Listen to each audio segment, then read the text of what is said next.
আমরা রাতেও কেন কাজ করতেছি, আপনারা ভিডিওটি সম্পূর্ণ দেখেন, দেখলে বুঝতে পারবেন যে আমরা রাত্রে কেন এই কাজগুলো করতেছি। আসসালামু আলাইকুম, সবাই কেমন আছেন? আমরা মূলত এই ভিডিওটি করার উদ্দেশ্য হলো আমরা কাজ করতে করতে আমাদেরকে আজকে অনেক রাত হয়ে যাবে, যার কারণে ভিডিওটি করলাম। আর ভিডিওটি মূল উদ্দেশ্য হলো আমরা কিভাবে সাইলেজ তৈরি করি গরুর জন্য। এই গরুর জন্য 1 মাসের জন্য আমরা এই সাইলেজগুলো তৈরি করে রাখবো। আমরা মূলত এই সাইলেজগুলো নিয়ে আসছি বাইরে থেকে এনে আমরা সাইলেজটি তৈরি করে রাখবো 1 মাসের জন্য। গরুর 1 মাসের জন্য আমরা সাইলেজটি তৈরি করে রাখবো। আমরা বাইরে থেকে এক গাড়ি ফুল গাড়ি ডিস্ট্রিক্ট গাড়িতে সেই সাইলেজগুলো নিয়ে আসছি কিনে এনে আমরা এখানে মেশিন দিয়ে গুঁড়া করে আমরা এই সাইলেজগুলো 1 মাসের জন্য করে রাখবো। মূলত এটি আসছে বগুড়ার থেকে, আমরা গাড়িটা নিয়ে আসছি বগুড়ার থেকে।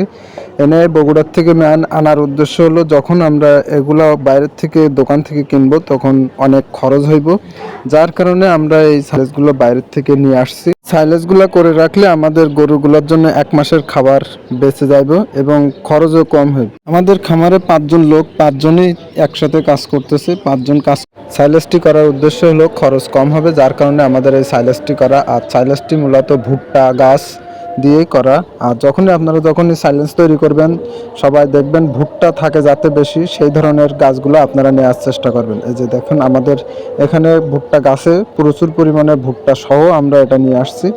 আর ভুট্টা দিয়েই মূলত ভুট্টা গাছ ভুট্টা সহ যদি আপনি করেন তাহলে গরুর খাদ্যের জন্য খুবই ভালো হইব এবং গরুর দুধও ভালো দিবে। যার কারণে আমরা এই সাইলেজগুলা নিজেরা থেকে কিনে নিয়ে আসছি, নিজেরা দাঁড়িয়ে থেকে কিনে নিয়ে আমরা এটা বাসায় এসে আমাদের খামারের এখানে প্রচুর জায়গা, এই জায়গাতে আমরা এই সাইলেজটি তৈরি করতে। এই সাইলেজটি আমরা প্রত্যেক মাসে মাসে এখান থেকে নিজেরা করব এবং এক্সট্রা করে যে এই সাইলেজগুলো রেখে দেবো যাতে পরবর্তীতে গরুর খাবারের কোনো সমস্যা না হয়, আমরা এখান থেকে ম্যানেজ করতে পারি। যার কারণে আমরা এই সাইলেজগুলো করে রাখবো। মূলত এই সাইলেজটি তৈরি করতে করতে যেহেতু অনেকগুলা সাইলেজ তৈরি করা লাগছে, যার কারণে আমাদের সময় লাগছে বেশি। আর এই কারণে আমাদের এই রাত হয়েছে, যার কারণে আমাদের রাত্রেও কাজ করতে হচ্ছে। আর আমরা এই মাসে আরো 2-3 গাড়ির মতো নিয়ে এনে আমরা এই সাইলেজগুলো করে রাখলে আমাদেরই ভালো। আর সবাই আমাদের জন্য দোয়া করবেন। আমরা আরো অনেক নতুন নতুন ভিডিও নিয়ে আসবো আপনাদের সামনে। সবাই দেখতে থাকুন এবং আমার চ্যানেলটি সবাই সাবস্ক্রাইব করে রাখবেন এবং ফেসবুক থেকে যারা দেখবেন তারা সবাই ফলো বাটন চাপ দিয়ে রেখে দিবেন। ধন্যবাদ সকলকে সাথে থাকার জন্য। পরবর্তী ভিডিও দেখার জন্য সবাইকে আমন্ত্রণ রইল।